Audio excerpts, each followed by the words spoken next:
सोरेनला तुरुंगात का टाकताय निवडणुकीच्या तोंडावर? 400 पार होणारच ना, मग पहिले 400 पार व्हा, मग टाका तुरुंगात. मग घाईघाईने राम मंदिर का केलं? 400 पार व्हायचं होतं आणि राम मंदिर करायचं होतं. पण तुम्हाला राम मंदिर पण पाहिजे, नितीश पण पाहिजे, जे पाहिजेत ते येत आहेत त्यांना काही नाही. म्हणजे पेपरमध्ये ज्या बातम्या येत आहेत त्या तुम्ही नीट लक्षपूर्वक वाचता का? टीव्हीवरती ज्या बातम्या दिसतात तुम्ही लक्षपूर्वक वाचता?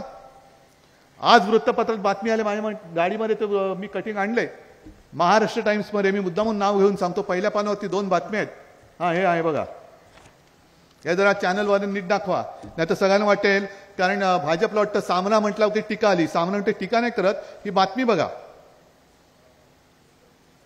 या 2 बातम्या बाजूबाजूला महाराष्ट्र टाइम्सने दिलेल्या आहेत. एक आहे हेमंत सोरेन यांना अटक कशासाठी? मनी लॉन्ड्रिंग आणि इतर वगैरे वगैरे वगैरे दिवस म्हणून सोरेन यांना काल त्यांनी अटक केली, ही बातमी आले. आणि दुसऱ्या बाजूला छोटी बातमी आहे, अजित पवारांना क्लीन चिट. म्हणजे शिखर बँकेच्या 25,000 कोटी कर्जाचं वितरणामध्ये काय घोळ केला म्हणून त्यांच्यावरती आरोप केले. स्वतः नरेंद्र मोदींनी, पंतप्रधान मोदीजींनी एनसीपीवरती 70,000 कोटींच्या घोटाळ्याचे आरोप केले होते की नव्हते?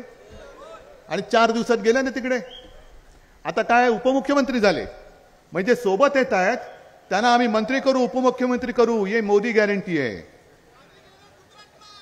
ये Modi guarantee. Modi guarantee, Modi guarantee ही की तुम्ही भाजपात या, जे ईडीवाले तुमच्याकडे आले होते ते भाजपात आल्यानंतर तुमच्या घरी येऊन झाडू मारतील. ये मोदी गॅरंटी आहे, मोदी की गॅरंटी आहे. आणि नाही आलात तर तुरुंगात जा. अरे सगळेच काही नेबलेट आणि लाचार नसतात. आणि सगळेच जर का लाचार आणि नेबलेट असते तर माझ्या भारत मातेला स्वातंत्र्य मिळालंच नसतं. त्या वंदे मातरम या 2 शब्दात जो जोश आहे, अरे फाशीचा दोर असला तरी कोणी पर्वा नाही केली. ते तसे क्रांतिकारक जन्माला आले आणि जनता उसळून रस्त्यावरती आली म्हणून. आणि म्हणूनच ब्रिटिश सरकारला सुद्धा इकडनं काढता पाय घ्यावा लागला होता. ब्रिटिश सरकार हे शेवटी मिळालेलं स्वातंत्र्य आपल्याला, आपण काहीच केलेलं नाही, आपल्या आधीच्या पिढ्याने केलेले.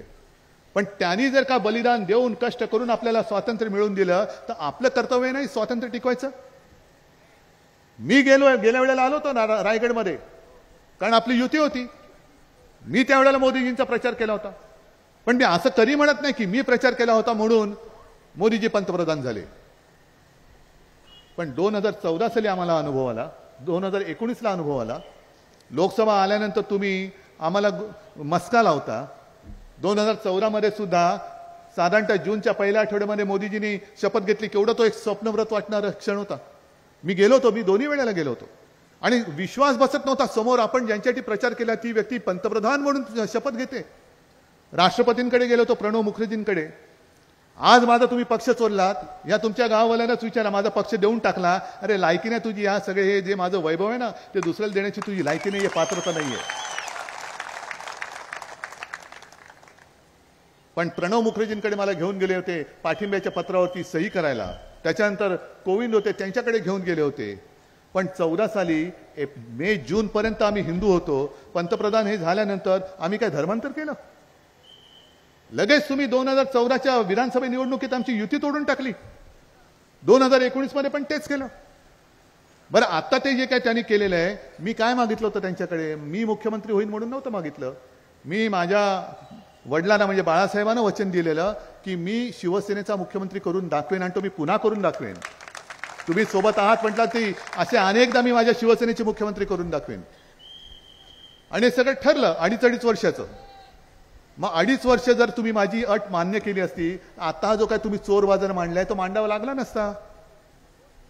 देवेंद्र फडणवीस त्यांना सुद्धा मी सांगू इच्छितो, आता तुम्ही आधी फुल होतात गेल्या टर्ममध्ये, त्याच्यानंतर 2.5 वर्ष विरोधी पक्ष नेते. आम्हाला वाटलं तर की एवढे सगळी घरफोडी केलीत तुम्ही मुख्यमंत्री व्हाल, पण तुम्हाला केला अर्ध मुख्यमंत्री. आता तर पाव उपमुख्यमंत्री, पाव उपमुख्यमंत्री.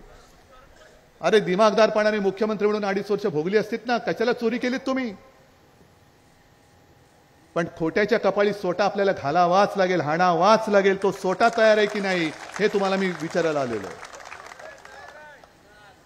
आणि मग एक काम तुम्हाला करावं लागेल. ही आजची सभा जनसंवाद म्हणजे असा संवाद नाही, हा पुढचा संवाद तुम्हाला करायचा आहे जनतेशी. तयार आहात? कारण त्यांनी जे केलं होतं त्यावेळेला 2014 साली एक शब्द प्रचलित झाला होता. कोणता होता? चाय पे चर्चा. बरोबर ना? म्हणजे काय, जाऊन बसायचं, चार चौघात बसायचं आणि सगळ्या थापा मारायच्या.